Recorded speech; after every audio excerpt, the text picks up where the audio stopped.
할렐루야. 하나님의 은혜가 함께하기를 간절히 바랍니다. 다윗이 궁전에 거주할 때에 마음이 좀 걸린 것이 있었습니다. 그것이 뭐냐면은, 나는 백향목 이 왕궁에 거주하는데 하나님의 귀에는 저 휘장 아래 있다. 저 커튼에 한쪽에 그 커튼 치고서 계시는구나 라고 생각을 하면서 마음에 걸린 거예요. 그래서 나단 선지자에게 이야기해요. 그랬더니 나단 선지자가 하나님이 당신과 함께 계시니까 당신이 마음에 원하는 대로 하세요 라고 한 거예요. 그래서 다윗이 그 선지자의 이야기를 듣고, 내가 하나님의 집을 건축해야겠다, 성전을 건축해야겠다 라고 하는 생각을 하게 한 거예요. 근데 그날 밤 하나님이 나단 선지자에게 임하셨어요. 말씀하시기를, 너는 내 종 다윗에게 말해라. 너는 내가 거할 집을 건축하지 말아라 라고 하는 거예요. 전혀 뜻밖이에요. 너는 내가 거할 집을 건축하지 말아라. 나단 선지자도 그랬고 다윗 왕도 그랬고, 하나님을 잘 모시겠다라고 하는 이 마음, 나단 선지자는 그것을 좋게 여겼고, 또 하나님이 다윗과 함께하는 것을 알고 있었기 때문에 당신이 좋은 대로 하세요 라고 이야기했는데, 하나님은 건축하지 말라는 거예요. 도대체 왜 건축하지 말라고 할까? 하나님이 이런 이야기를 하셨어요.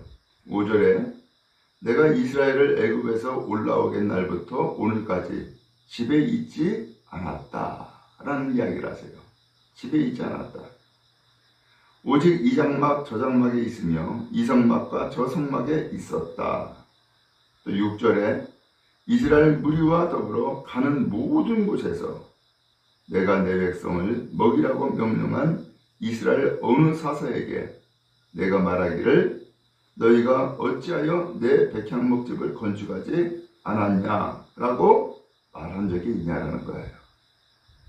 그런 적이 없었죠. 그럼 도대체 왜 하나님이 집을 건축하지 말라고 했을까? 왜 건축하지 말라고 했을까? 이유는 하나님은 집에만 있지 않는다는 거예요. 바로 그 말씀을 5절에 했죠. 그리고 하나님은 이 장막과 저 장막에 가고 이 성막과 저 성막에도 있었다라고 표현했어요. 하나님은 한 장소에 머물지 않는다 라는 뜻이에요. 그리고 6절에 가는 모든 곳에서 라는 표현이 나와요. 하나님은 어디든지 가신다는 거예요. 어디든지 머무신다는 거예요. 그런데 다윗이 성전을 건축하면 무슨 일이 생겨요? 하나님은 제한하지 않고 어디든지 계시는데, 건축을 함으로써 다윗 왕도 그랬고 이스라엘 백성도 생각하기를 하나님이 어디 계신다고 생각해요? 성전에 계신다라고 생각을 하죠. 하나님은 그런 하나님이 아니다라는 거예요. 세상 모든 만물을 창조하셨고 또 다스리시고 지금도 살아계셔서 역사하시는 하나님인데, 하나님을 한 장소에 묶어두지 말라는 거예요. 하나님을 한 시대에 머물게 하지 말라는 거예요. 그것은 사람의 생각이고 인간의 생각이지, 하나님의 뜻은 한 장소에 머무는 하나님이 아니고 세상 모든 곳에 계시는 하나님이고, 하나님은 유대인에게만 계시는 하나님이 아니고 하나님은 모든 세상 사람들에게 함께 하시는 하나님이다라는 것을 하나님이 말씀해 주시는 거예요. 그래서 예수님이 이 세상에 오시고서 제자들이 성전 자랑을 했죠. 그러니까 예수님이 뭐라 그래요? 이 성전을 허물라 내가 3일 만에 다시금 일으켜 세우리라 라는 이야기를 하셨어요. 결국은 이 성전을 나중에 짓게 되지요. 지으면서 그 유다 백성들, 유다 사람들, 곧 이스라엘 백성들은 언제나 성전 자랑했어요. 바벨론에 패망을 해가지고서 성전이 다 무너졌을 때에 그들은 하나님이 안 계신다고 생각을 했어요. 성전에 매여 있었던 생각이었던 거죠. 그러나 하나님은 성전에 매이지 않았어요.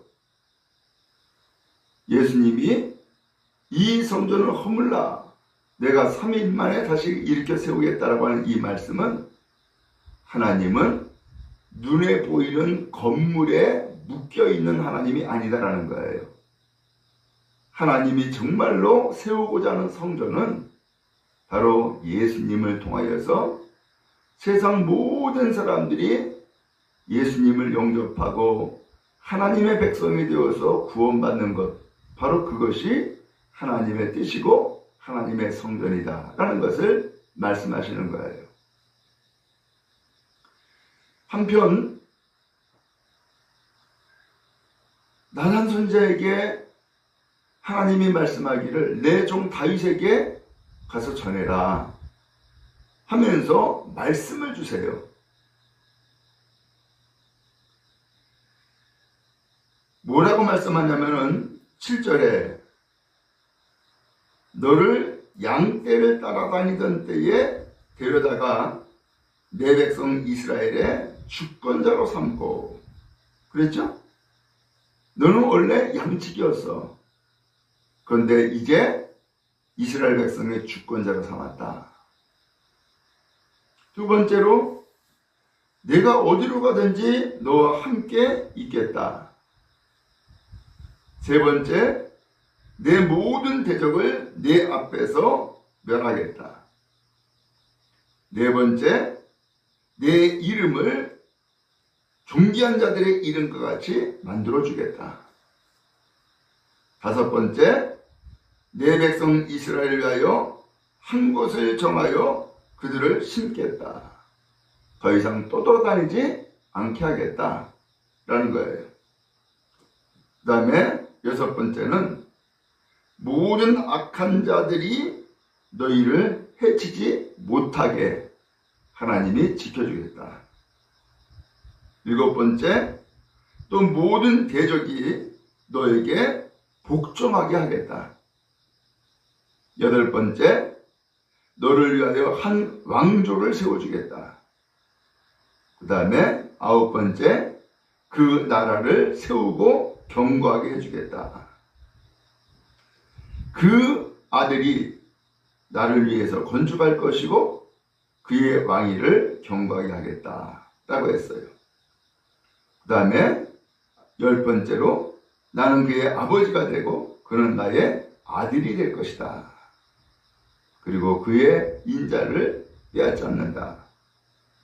그 다음에 11번째 14절에 그를 내 집과 내 나라에 세우리니 영원히 내 집과 내 나라에 세우겠다. 그 다음에 마지막 12번째 그의 왕위가 영원히 견고하리라. 놀라운 말씀을 다윗에게 주신 거예요. 왜 이렇게 다윗에게 또한 그의 그 집안에 이렇게 놀라운 축복을 주셨을까요? 하나님은 성전 건축 필요 없다 하지 말아라 라고 하셨지만 하나님을 지극정성으로 모시겠다라고 하는 그 마음은 기뻐하신 거예요. 그것을 받으신 거예요. 그리고서 이 다윗을 놀랍도록 축복하셨는데 그 말씀을 보니까는 자그만치 12가지나 돼요. 그리고 형제뿐만 아니라 그의 아들, 후손들 모두를 축복을 했고 심지어는 그의 나라를 그리고 왕조를 축복을 하셨어요. 그리고 영원히 경고하게 하리라 하면서 영원한 축복을 약속하신 거예요. 여러분, 하나님은 한 곳에 머무시는 하나님이 아니었어요.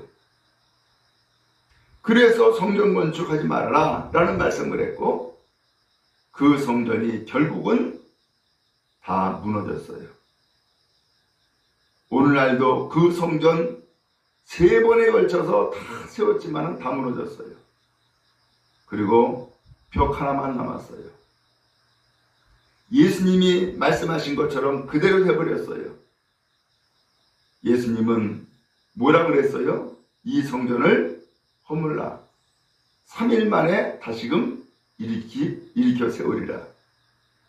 예수님이 말씀하신 그 성전 다시금 일으켜 세우시겠다는 이 성전은 하나님을 지극히 모신 오늘 우리 사람들 각각의 모든 사람들의 마음 가운데 세우시겠다는 성전인 거예요. 예수 그리스도를 통하여서 예수 그리스도를 믿음으로써 세워지는 성전. 그래서 그 성전이 오늘날 어디에 계시길 원하세요? 우리 모든 사람들에게 그 성전이 세워지기를 하나님은 원하셨던 거예요. 바랍니다. 오늘 그런 의미에서 이 말씀을 우리는 다시 한번 기억하고 하나님은 어느 한 장소에 제한되신 하나님이 아니구나.